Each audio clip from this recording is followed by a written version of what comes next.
Severe storms could threaten the Denver metro this afternoon, and they could come with hail and strong gusty winds. Thanks for joining us on this Thursday. I'm Sam Shocker. We didn't have too many weather problems here yesterday, but storms did turn severe in the southern part of the state. Take a look at this. This rare high elevation tornado formed in Westcliff, west of Pueblo. The Custer County Sheriff's Office says it didn't do too much damage, but did knock over a couple of power poles. So here's how it looks from the Golden area right now. Let's see. Okay, Golden area looks beautiful. Keely Chalmers is here from our Weather Impact team. So Keely, what kind of timing are we talking about and who will be affected? Yeah, really after about 2 o'clock. We're going to see the same trend like we normally do during the afternoon hours. The storms forming over the high country, drifting off the foothills onto the I-25 corridor. For the I-25 corridor, it does look like after probably about 3 o'clock, it looks like we'll start to see those storms. And the metro area has a decent chance. Again, it's been hit and miss, but it has a decent chance to see some of those storms. We'll start you off with this gorgeous shot out over Julesburg. Cloudy skies, a bit of a haze, no question, due to the wildfire smoke burning from those fires just to the west of us in Arizona and Utah. Temperatures right now, we're already in the mid 70s to low 80s, 81 degrees right now at DIA. Taking a live look at our radar. Again, we're quiet right now. We are starting to see those thunderstorms bubble up over the high country. We'll continue to see this trend as we get that afternoon heating. 3, 4 o'clock, that's when we'll likely get those strong to severe thunderstorms across the I-25 corridor moving east. 83 degrees, that is our forecast high for today. So again, our average high 90 degrees, so a bit cooler than that. Again, we have those storms at 40% chance we'll see one here in the metro area. Severe thunderstorm risk, level 2, and that does include the metro area. So again, storms moving in this afternoon. The severe threat is there for hail, gusty winds, possibly large damaging hail as well. Hey, we're warmer and drier though as we head into the weekend. We'll talk about just how warm we'll get in your complete forecast coming up. Keely, thank you. A man who pleaded guilty to a series of crimes, including trying to kidnap a girl in Westminster, faces a 25-year prison sentence. Last October, Westminster police identified Jeremiah Mullen as the driver who pulled up to a girl walking to school near 125th and Delaware. They say he pointed a gun at her and told her to get into the car. She lied and said there was money in her backpack, so he took it and drove off. Police also learned Mullins robbed a man at gunpoint that same day, stole a car from a woman who was with her young child, and forced a different woman to drive him around for a short time. Last month, he pleaded guilty to 3 felonies, attempted kidnapping, aggravated robbery, and car theft. The former Aurora dentist was not only found guilty of his wife's poisoning death yesterday, but he was sentenced right away to life in prison. After 10 days on testimony and nearly 50 witnesses, it took jurors about 9 hours to convict James Craig. He poisoned his wife with cyanide and an eye drop medication after years of cheating on her. The couple had 6 children. At his sentencing, some of them spoke about their mother and what Craig's actions did to them.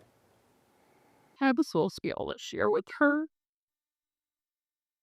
the stories, the things happening in my life, and the projects that I started and never finished. And I was supposed to be able to trust my dad. He was supposed to be my hero, and instead he'll forever be the villain in my book. It's hard to lose mom, and 3 days after that, lose dad. And, have to spend the next 2.5 years trying to untable whatever he tells you. Heartbreaking testimony. Not only did Craig get life in prison without parole, but he got an additional 33 years for other felony convictions. Those included trying to get someone to kill witnesses and plant evidence that would make him look like his wife committed suicide. The Trump administration faces a new lawsuit. This time, Colorado Representatives Jason Crowe and Joe Neguse are among a dozen Democratic members of Congress taking legal action over lack of access to immigration detention centers. Crowe says he tried to make an unannounced visit to Aurora's detention center earlier this month, but was denied access. He's made regular visits to the facility since 2019 and says federal law allows them. His office then publishes reports about the conditions there. Officials with the Department of Homeland Security says they've recently changed that policy and now require 1 week's notice for any congressional visit to ICE detention centers. The lawsuit seeks to ensure members of Congress are granted entry even without providing notice. The Colorado State Patrol is no longer taking part in the signal chats between law enforcement and federal agents. This comes after the actions of a Mesa County deputy who pulled over a college student from Brazil and let her go, but then gave her information to federal immigration agents. That 19-year-old was then held in an ICE detention center for 2 weeks. Sharing information like that is against the law. Deputy Alexander Zwink was put on administrative leave, but will now be suspended for 3 weeks without pay. And the state attorney general filed a lawsuit against him. In an investigative interview, Zwink said he didn't know about that law.